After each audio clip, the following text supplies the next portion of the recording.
Parece que o Lula andou tendo umas aulas de economia com o Júlio, né? Se comprar hoje, eu consigo um bom desconto. Se eu não comprar nada, o desconto é bem maior. O problema é que, diferente do Júlio, ele não tá falando sobre o próprio dinheiro, ou mesmo não tá falando sobre o nosso dinheiro, que ele e a Janja adoram gastar. Ele tá falando sobre o dinheiro que fica no nosso bolso. O pouco dinheiro que depois da gente pagar os nossos impostos, nós, o povo, né, decidimos gastar. E parte da falsa premissa também de que os mais pobres têm uma escolha, como se a população mais pobre tivesse a opção de não comprar comida, de não comprar água, de não comprar vestuário, que agora ficou muito mais caro com a taxação aprovada pelo governo federal. Se você vai no supermercado aí em Salvador e você desconfia que tal produto tá caro, você não compra. A carinha dele. No imposto de importação, que aliás, eu tenho visto de vez em quando rodar em redes de esquerda uma notícia falsa de que eu e vários outros parlamentares de direita teríamos votado a favor da taxação das compras online. Bom, vocês sabem que eu fui o principal deputado a enfrentar isso, inclusive sou presidente da Frente Parlamentar Brasil-Singapura e boa parte, né, das empresas ou tem sede ou possuem operações administrativas muito fortes em Singapura, dessas empresas que intermediam, né, essa compra e venda, tanto da China como produtos da Europa, dos Estados Unidos, ou mesmo você tem hoje compras online na Shein, Shopee, AliExpress de produtos que são feitos aqui mesmo no Brasil, e tá rodando aí a notícia falsa de que a gente teria votado a favor dessa taxação, né? Só para esclarecer, porque eu já recebi algumas mensagens no Instagram em relação a isso, essa taxação ela foi colocada como um jabuti, né? O que é um jabuti? Quando tá tramitando um projeto de lei que trata sobre um assunto, vem uma emenda, uma modificação no texto desse projeto que não tem nada a ver com o mérito desse projeto,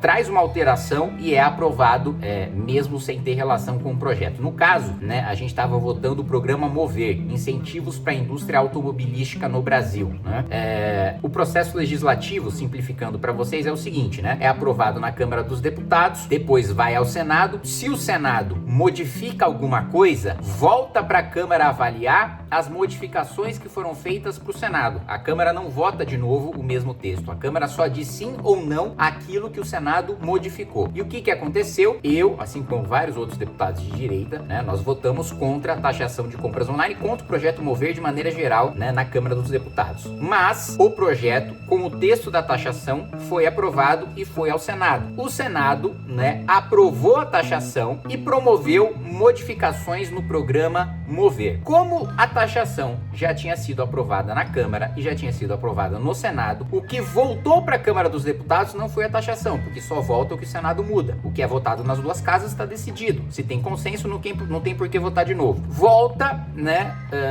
as modificações do Senado. Aí nós votamos, eu e alguns outros deputados de direita, nós votamos sim às modificações que o Senado fez no programa automobilístico. A taxação já não estava mais em discussão. Você entendeu, velho? Só para vocês saberem disso em qualquer engraçadinho de esquerda que vier falar isso. Mas bom, vamos falar sobre esse desastre aí dessa afirmação do Lula, e mais uma vez acumula desgastes e porradas em relação ao governo. Logo depois que você se inscrever no canal, clicar no sininho para receber as notificações, deixar o seu like, e eu terminei de escrever aqui prefácio pro livro O Príncipe. Você que ainda não sabe, nós estamos fundando uma editora Valete, que faz parte do universo cultural, acadêmico que nós estamos montando aí. Começou com a revista Valete, agora tem o Valete Plus, que é o aplicativo com os documentários, os dossiês e por aí vai. Agora nós vamos ter uma editora própria e nós vamos lançar livros clássicos, né? Relançar livros clássicos, como é o caso do Príncipe de Maquiavel. Terminei de escrever o prefácio aqui. A gente vai lançar muito em breve, e vários outros livros, que tanto novos como relançamento de clássicos, que vão sair dessa editora. Se você quiser fazer parte do Clube do Livro, ser um dos fundadores da editora e receber essas cópias aí em primeira mão na sua casa, é só você clicar aí no link que eu vou deixar na descrição. Pois muito bem, no maior estilo Maria Antonieta, o presidente Lula decidiu falar, né, que se você acha que o preço, se você tá lá fazendo uma compra em Salvador e acha que o preço do supermercado tá muito caro, é só você não comprar. E você desconfia que tal produto tá caro, você não compra. Ora, se todo mundo tiver essa consciência e não comprar aquilo que ele acha que está caro, quem está vendendo vai ter que baixar para vender, porque senão vai estragar. Não é só esquecendo de um pequeno detalhe. Hoje, mesmo as marcas mais baratas e os produtos mais básicos, os produtos que mais têm oferta, estão caros, porque a inflação está descontrolada e não é por uma questão de um produto ou outro que está mais caro. Não, tudo está mais caro porque o governo está se endividando. E se endividando, ele precisa aumentar a taxa de juros para que aqueles que emprestam dinheiro para o governo, sabendo que o risco de ter um calote é alto, eles exigem pagamento de juro mais alto, senão eles não emprestam dinheiro para o governo, e se não emprestam dinheiro para o governo, não tem dinheiro para pagar funcionário público, previdência, benefícios assistenciais e por aí vai, porque o governo se endivida para pagar despesas correntes. Para além disso, tem alta de dólar, que o governo comemora, agora o dólar está baixando, mas na realidade, se a gente se compara com países emergentes, o dólar ganhou valor no mundo inteiro, mas quando nós comparamos o Brasil com outros países emergentes, a gente vê que aqui não houve apenas a valorização do dólar, aqui também há a soma da desvalorização do real. Então aqui a desvalorização da nossa moeda faz com que o dólar esteja 25%, 30% a mais do que quando a gente compara com outros países emergentes, outros países em desenvolvimento, Então, a culpa da inflação não é dos empresários, não é do capitalismo, não é da ganância, não é das mudanças climáticas. A culpa da inflação é do governo Lula. Aliás, tem uma entrevista muito boa, antiga, pro Roda Viva do Roberto Campos, em que ele fala, sobre a verdadeira definição de inflação. Porque nos jornais, e mesmo hoje, órgãos oficiais do governo, há muito tempo, tratam a inflação como aumento de preços,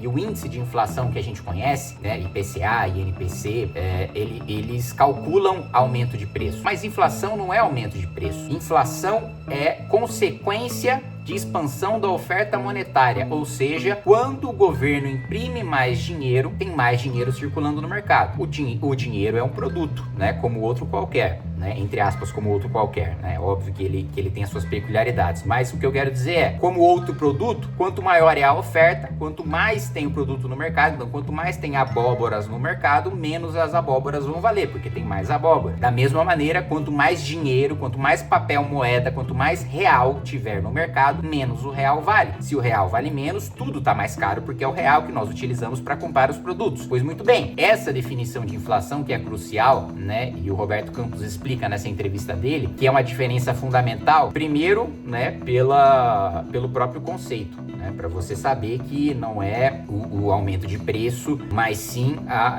o aumento de preço é uma consequência da inflação. Por quê? Se inflação é aumento de preço, tem uma mudança fundamental de concepção, porque, em tese, quem define o preço é o empresário. Então, se os preços estão altos, é culpa do empresário, a população, ali, aquele discurso que a gente teve no governo Sarney, dos fiscais do Sarney. Olha, pelo governo, o preço seria, X menos 20. Pelo empresário, o preço é X. Então, a culpa é do empresário, vamos fiscalizar e prender o empresário, ignorando completamente os custos de produção, de mão de obra, tributação e por aí vai do empresário, Mas, se a definição de inflação, aqui inflação é aumento de preço e o preço é definido pelo empresário, então a culpa é do empresário. Agora, se inflação é expansão da oferta monetária, a culpa é do governo, porque quem imprime moeda é o governo. O empresário não tem poder de ditar se o governo vai imprimir mais ou menos dinheiro, se vai se endividar mais ou menos. Então, a responsabilidade é do governo. E agora, repare que essa é uma fala tão desastrosa e que traz tantos pontos pra gente criticar o governo, que o próprio Globo,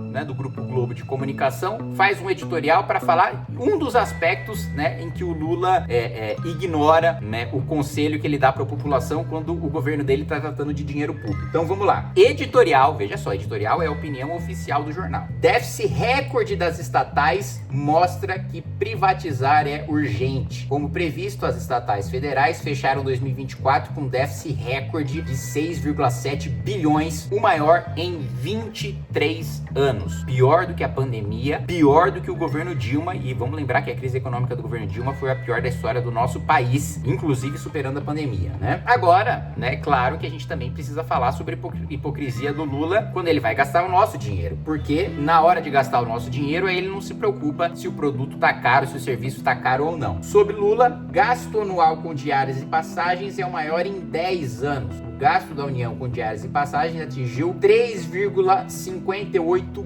bilhões de reais em 2024, inclusive com o Lula batendo o próprio recorde que era 2023, né? O seu próprio governo. Vamos lembrar que o primeiro lugar, esse é o maior gasto anual em 10 anos, e 10 anos atrás, quem é presidente da República? Dilma. Maior gasto, 2014, 4,34 bilhões de reais em passagens e diárias.